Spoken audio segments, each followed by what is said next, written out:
ယောက်ျားတစ်ယောက်ကမထင်မှတ်ရတဲ့အရေးတစ်မျိုးကိုသူ့မျက်လုံးနဲ့လိမ့်လိုက်တဲ့နောက်တစ်စက္ကန့်မှာသူ့မှာဂရိမျက်လုံးမြင်နိုင်စွမ်းရလာတယ်သူ့ကိုယ်သူထိမထားနိုင်လို့နှာခေါင်းသွေးထွက်သွားတယ်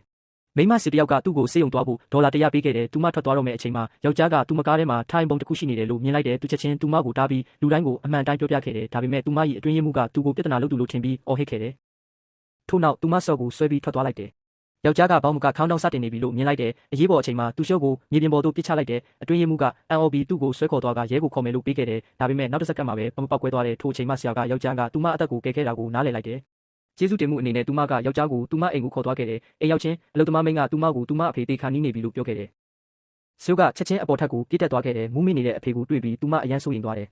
အဲ့ဒီအချိန်မှာသူမရဲ့မွေးစားညီလေးကပေါင်ရည်တစ်ခွက်ကိုယူလာပြီးအဖေကိုကျွေးမယ်လို့ပြောခဲ့တယ်ယောက်ျားကချက်ချင်းတစ်ခုခုမမှန်တာကိုသတိထားမိလိုက်တယ်ပေါင်ရည်ပက်လယ်မှာအမဲရောင်မီးခိုးလိုအရာတွေဝန်းရံနေတယ်သူကမွေးစားညီလေးကိုမြေပြင်ပေါ်သို့တွန်းချလိုက်တယ်မွေးစားညီကသူ့ကိုအလူရှင်တယောက်လိုထင်ပြီးအပြင်းအထန်ဒေါသထွက်ကသူ့ကိုထုတ်ပယ်ခြင်းခဲ့တယ်ဒါပေမဲ့မိမကယောက်ျားမှာအကြောင်းရှိမယ်လို့ယုံကြည်ခဲ့တယ်ယောက်ျားကပေါင်ရည်ထဲမှာအစိတ်ရှိတယ်လို့ပြောခဲ့တယ်အပြစ်ရှိတဲ့မွေးစားညီကသူ့ကိုလိန်ညာနေတယ်လို့ပြန်ဆွဆွဲခဲ့တယ်ဒါပေမဲ့နောက်တစ်စက္ကန့်မှာယောက်ျားကတက်တည်ပြခဲ့တယ်ထို့နောက်လဲမွေးစားညီကအကြောင်းပြချက်ပေးပြီးဒီဟာကအဖေကိုကယ်ဖို့ဆေးဖြစ်တယ်လို့ပြောခဲ့တယ်အဲ့ဒီအချိန်မှာပုဂ္ဂလိကဆရာဝန်ရောက်လာခဲ့တယ်စစ်ဆေးပြီးနောက်သူမအဖေတေဆုံးသွားပြီလို့ကြေညာခဲ့တယ်မွေးစားညီကယောက်ျားကိုအဖေသေးစေခဲ့တာလို့အပြစ်တင်ပြီးလက်ထောင်ရိုက်ချင်ခဲ့တယ်ယောက်ျားကသူမအဖေကိုပြန်ရှင်လာစေနိုင်တယ်လို့ပြောခဲ့ပေမဲ့လူတိုင်းမယုံကြည်ခဲ့ဘူးသူကသူ့အိတ်ထဲကတီးတလုံးထုတ်ပြီးစားလိုက်ရင်ပြန်ရှင်လာမယ်လို့ပြောခဲ့တယ်လူတိုင်းကသူ့ကိုယူနေတယ်လို့ထင်ပြီးရေမောခဲ့ကြတယ်တီးတလုံးနဲ့တေးပြီးသားလူကိုဘယ်လိုကဲမလဲဆိုတာမယုံကြည်နိုင်ခဲ့ကြဘူး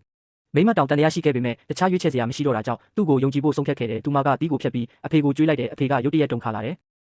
အကျိုးမရှိသေးဘူးလို့ထင်တဲ့မွေးစားညီကယောက်ျားကိုရဲလက်ထဲပို့ချင်ခဲ့တယ်ဒါပေမဲ့အဲ့ဒီအချိန်မှာပဲအဖေကမျက်လုံးဖွင့်ပြီးပြန်လဲအသက်ဝင်လာတယ်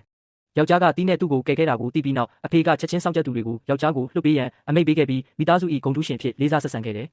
မွေးစားညီကတော့အပြစ်ရှိနေတယ်လို့စိုးရိမ်နေခဲ့တယ်သူဟာအဖေပြန်ရှင်လာတာကိုမလိုလားခဲ့ဘူး